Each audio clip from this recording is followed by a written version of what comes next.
Hola, hoy vamos a ponernos la gabardina y la lupa para convertirnos en auténticos detectives químicos. Nuestra misión, coger una sustancia que no conocemos de nada, seguir las pistas que nos deja después de un experimento y al final revelar su identidad secreta. Es como descifrar la composición de la materia, casi como si fuera la escena de un crimen. Muy bien, pues vamos a abrir el caso.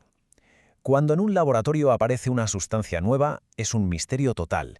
¿De qué está hecha? ¿Cuál es su fórmula? Ese es el gran enigma, y hoy vamos a ver cómo se reúnen las pruebas para resolverlo paso a paso. Todo buen detective necesita un caso, ¿verdad? Pues en esta primera parte vamos a identificar a nuestro sospechoso, la sustancia que vamos a analizar, y a definir qué es exactamente lo que estamos buscando. Y aquí lo tenemos, nuestro sujeto de interés, el alcohol isopropílico. Sí, el mismo que seguramente tengamos en el botiquín de casa. Puede que no parezca un gran misterio, pero es el sospechoso perfecto para demostrar cómo se usan las pistas para revelar la identidad de cualquier compuesto. A ver, nuestro primer objetivo no es descubrir su identidad completa, sino lo que podríamos llamar su alias, la fórmula empírica.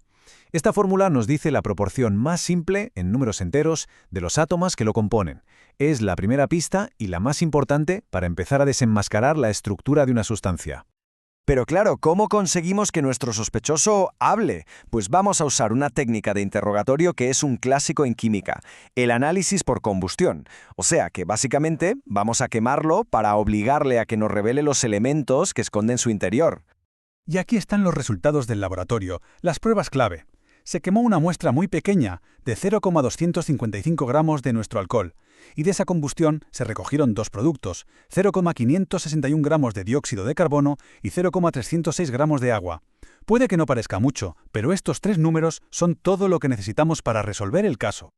Aquí está la genialidad del método. Al quemar el alcohol, los elementos no se pierden, solo se reorganizan. Todo el carbono que había en la muestra original queda atrapado en el dióxido de carbono, el CO2, y todo el hidrógeno acaba capturado en el agua, el H2O.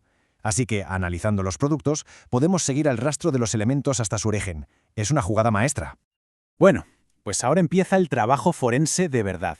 Vamos a coger esas masas de CO2 y de H2O y a usarlas como si fueran huellas dactilares para calcular la cantidad exacta de cada elemento que había en nuestra muestra original.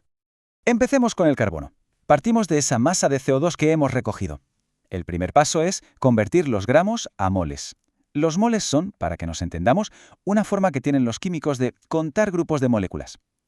Una vez tenemos los moles de CO2, sabemos que tenemos exactamente la misma cantidad de moles de carbono, porque en cada molécula de CO2 hay un átomo de carbono. Y ya, por último, convertimos esos moles de carbono otra vez a gramos. ¡Y listo! Ya tenemos la masa exacta de carbono de la muestra original.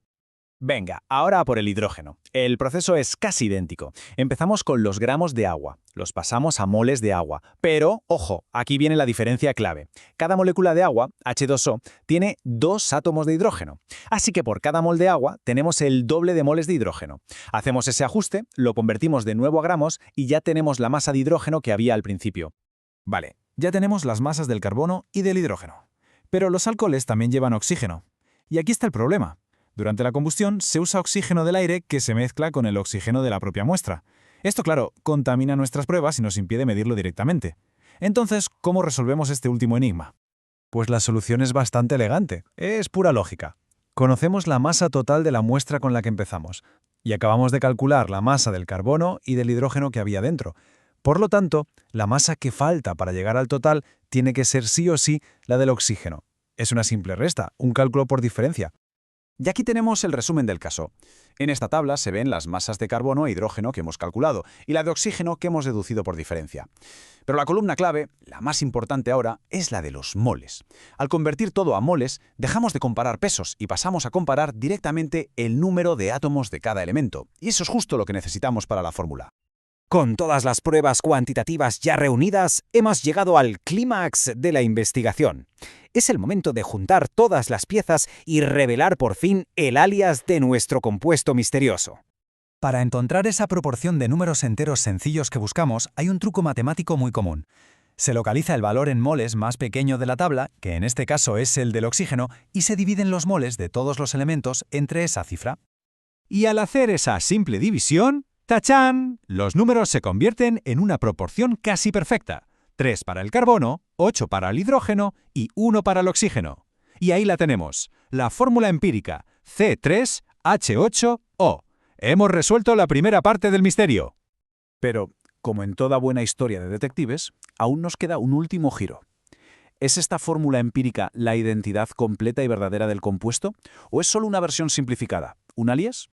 Aquí está la diferencia crucial. La fórmula empírica es solo la proporción más simple. La fórmula molecular es el número real de átomos que hay en una molécula. Pensemos, por ejemplo, en el ácido ascórbico, la vitamina C. Su alias, su fórmula empírica, es C3H4O3, pero su verdadera identidad, su fórmula molecular real, es C6H8O6, que es justo el doble. Y esto nos lleva a la regla de oro de esta investigación. La fórmula molecular es siempre un múltiplo entero de la empírica. Podría ser la misma, o sea, un múltiplo de 1, o el doble, el triple. En el caso de nuestro alcohol isopropílico, ¿será C3H8O la identidad final? ¿O quizá podría ser C6H16O2? Así que el análisis por combustión nos ha dado una pista fundamental, la fórmula empírica C3H8. Hemos identificado al sospechoso, por así decirlo, pero aún no hemos cerrado el caso del todo. Esto nos deja con la pregunta final: ¿qué pieza de información adicional necesita nuestro detective químico para poder pasar del alias a la identidad molecular completa y ahora sí declarar el misterio resuelto?